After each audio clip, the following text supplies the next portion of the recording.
Well, it's that time of the year again, the month of horrors, Halloween. And what better way to celebrate it to take a look at a video game that has so much violence and gore and destruction. Better known as Mortal Kombat, the latest edition. Now, I did say I do want to take a look at the other console Mortal Kombat games, but I think it's a perfect time to jump into this installment. Now, what is the reason why? Well, watch the review and find out. Well, here's my first game review on a Sony console. Now that begs the question, why? Why am I jumping into this game? Well, surprisingly, Mortal Kombat 9 was the game that convinced me to buy this console. I might have a small library of PlayStation 3 games, but it doesn't excuse me to not build up my PlayStation 1 collection anytime soon. So anyway, Mortal Kombat has been going downhill in the arcades, but it went up a little bit thanks to Deadly Alliance, Deception, and Armageddon. But the game that broke the camel's back was Mortal Kombat vs. DC Universe. The only Mortal Kombat game that ever got a T rating. What a bunch of awesome pussies. Okay, I wasn't gonna go with that, but thanks, Leatherhead. With that disaster, Midway lost license to the franchise. It wasn't until Ed Boon, co-creator of the franchise, opened up his own independent company called NetherRealm Studios and kicked it off with the latest installment, Mortal Kombat 9, and this is one of my favorite installments in the entire franchise. So let's pop the disc in the console and see what we're dealing with. So here we are at the title screen. It looks so badass. Scorpion and Sub-Zero are about to duke it out, and after pressing the start button, he gets a big uppercut. Oh man, that is nasty. Alright, there's a lot to talk about here. There's a big story mode to tackle, so I'm going to summarize this as short as I can. The game begins with the most fucked up bird I've ever seen in a video game, along with the most dramatic intros of all time. Jeez, the opening to this game is hardcore. I like it! Suddenly we see Raiden and Shao Kahn duking it out, more like he is taunting him while his amulet shatters. Before Kahn was about to deliver the final strike, Raiden says his last words before we go back to the past to the story of the first Mortal Kombat game.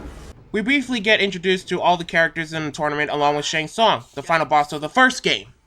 The tournament starts off with Johnny Cage, where he fought both Reptile and Baraka, and all this time he thought it was just an act. After some more backstory with Raiden and Liu Kang, we get another fight with Sonya Blade along with Kano sneaking up behind him and throwing him into the pit. Luckily, he survives. Now, out of all the incarnations of Johnny Cage, I kinda like this one, even though he's supposed to be comic relief.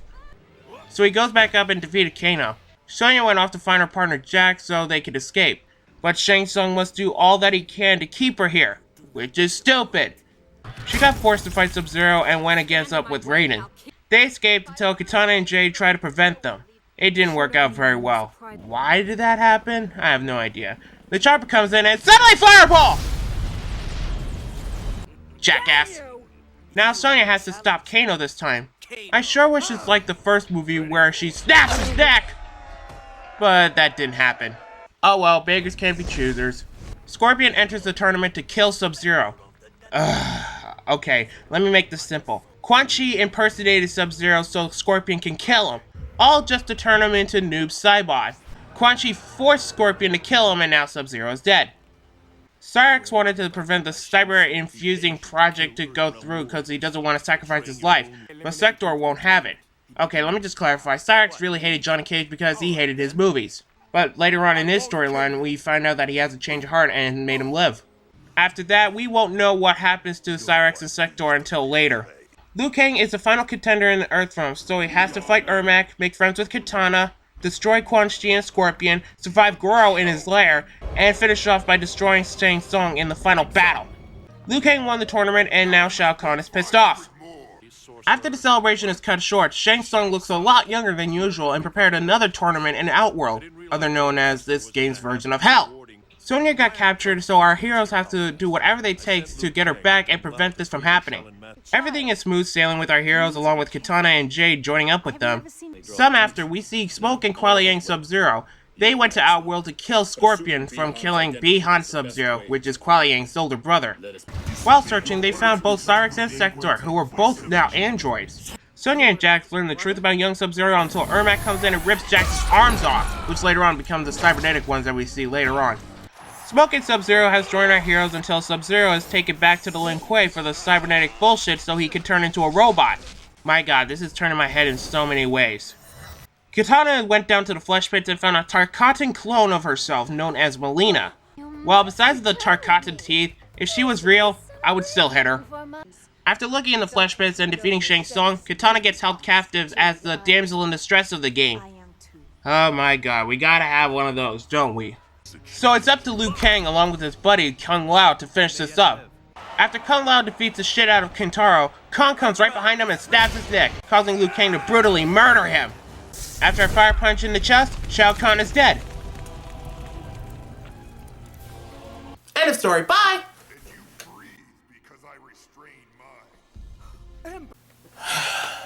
Why do they do this to me? So yes, Khan is not actually dead after all, because Quan Prick over here did whatever he can to make sure he stays alive. I will rip your fucking head off from your body, you son of a bitch! Oh, and he also resurrected Sindel, Kitana's mother. So the world goes into utter chaos, kicking off the story from Mortal Kombat 3. Yep, we're going there. I got to say that I'm glad that this is the first game we get to see Cabal's face before we get to see what the fuck happened to him. Cabal, along with his partner Stryker, comes in and stops these unknown creatures they never seen before. Also, I love this moment right here. Check her out. What do you think? Friend or foe? Foe. Dressed like that? Definitely foe. That's great. Well, it turns out that Cabal was burned by Kintaro's fire breath, and it was revealed that Kano is the one that put the mask on him. He also told him if he ever takes the mask off, he won't breathe. Stryker fights along with the rest of the heroes. Cabal escapes into Earthrealm where we get introduced to a new character, Cyber Sub-Zero. Yep, it happened. A fake character known as Hydro is now Cyber Sub-Zero. Now I gotta admit that this is an interesting idea. Sub-Zero breaks up and betrays the Lin Kuei and joins the rest of the good guys. He froze Kano to death, defeated both Goro and Kintaro, and had a one-on-one fight with Noob Saibot where he reveals Kuai Liang that he's Bi-Han, the original Sub-Zero. Nightwolf comes in and stops the Cyclone of Souls created by Quan Chi to bring Shao Kahn into the Earthrealm. You guys might know I barely talked about Nightwolf. It's because his only purpose in this story is to make a sacrifice. When the entire team was about to go down all just for one undead mother, Nightwolf sacrifices himself to destroy her. And where is Raiden and Liu Kang when all this is happening? Trying to tell the Elder Gods that Khan cheated in the tournament. So then, what's their response? Shao Kahn has not violated the rules of Mortal Kombat. Oh, you got to be shitting me! You stupid gods don't give any shit about this. All you care about is your own greedy selves. So after all that craziness, Quan Chi told Raiden that all along that he was supposed to be the one fixing this. Liu Kang, being a hothead, wants to kill Khan for himself. Raiden doesn't want that to happen, so by accident, he shocked Liu Kang up to the point where he lies dead. Yep, Liu Kang is dead, so this game gave us some canon on the origins of zombie Liu Kang, which is stupid! Alright, let's wrap this up. Khan starts taunting Raiden just like in the beginning of the story, but the twist is that all the Elder Gods help Raiden when they finally saw the light they gave them! So Raiden beats the shit out of him, he explodes like an MK3, Johnny Cage and Sonya made it out, and the story ends with a cliffhanger with a cameo of Shinnok, setting it up for a sequel. Well, that won't happen until next year. Now that was the story of this game. I'm sorry I didn't go all about and talk about the other stuff in there, but there's still more to speak here. There's a lot to talk about. Alright, let's just move on to the gameplay. This is going to be very interesting.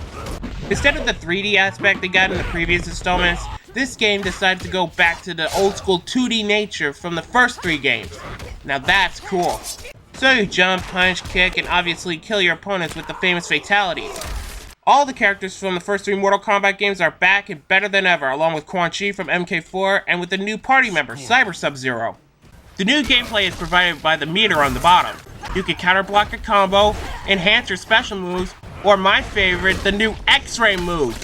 This is the best part in the game. Ribs are snapped, eyes are bulged out, necks are broken. The carnage is so sweet, which makes this extremely fresh and new.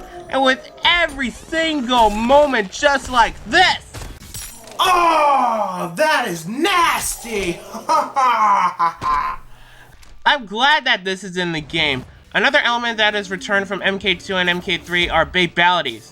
I'm still not a fan of these, but I gotta admit they are hilarious. With the old fighters, we also get some downloadable fighters in the roster. We got Kenshi from Deadly Alliance, Rain from Mortal Kombat 3, Scarlet, a brand newcomer to the series, and the terror of our nightmares that made me want to do this game in the first place. You guys might know that this is the 30th anniversary of Nightmare on Elm Street, so it's the best bet to review this game because of Freddy Krueger. He's a badass in this game. All the attacks involved with his gloves. Yes, I said gloves, because he's wearing 2 now. I gotta say that's pretty an interesting choice for this game.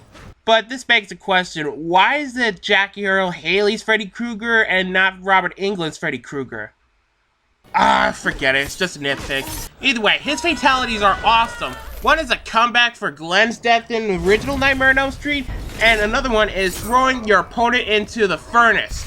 That is fucking awesome. I love it.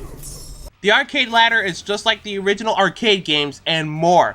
You fight 7 random opponents along with Shang Tsung, you fight Goro or Kintaro, and finish it off with Shao Kahn. I was gonna let this go, but... God, fuck, shit! Shao Kahn is fucking horrible! This is the cheapest boss in the entire game and he drives me fucking nuts! He shoves his shoulders for annoyance. He keeps glowing to act like he's invincible to the fucking world, and he keeps spamming that fucking hammer of his. If you don't get the pattern of beating this ass right away, you will fail! Ladies and gentlemen, this is something I like to call the spam fan. You know the saying, the shit is hitting the fan? Well, take a video game character and constantly use the same move over and over and over and over again and won't stop until you lose. That's called annoyance. And that's why I call it the spam fan. Okay, let me just calm down. Let me just go on with the rest of the gameplay. There's also a challenge tower that has multiple tasks for each character. Test your might returns from the original arcade game, and the All Crazy Cred, where there's a lot of unlockables in here. The last piece of gameplay I have to say is that this is the first Mortal Kombat game with a 4-player mode. 4-player mode!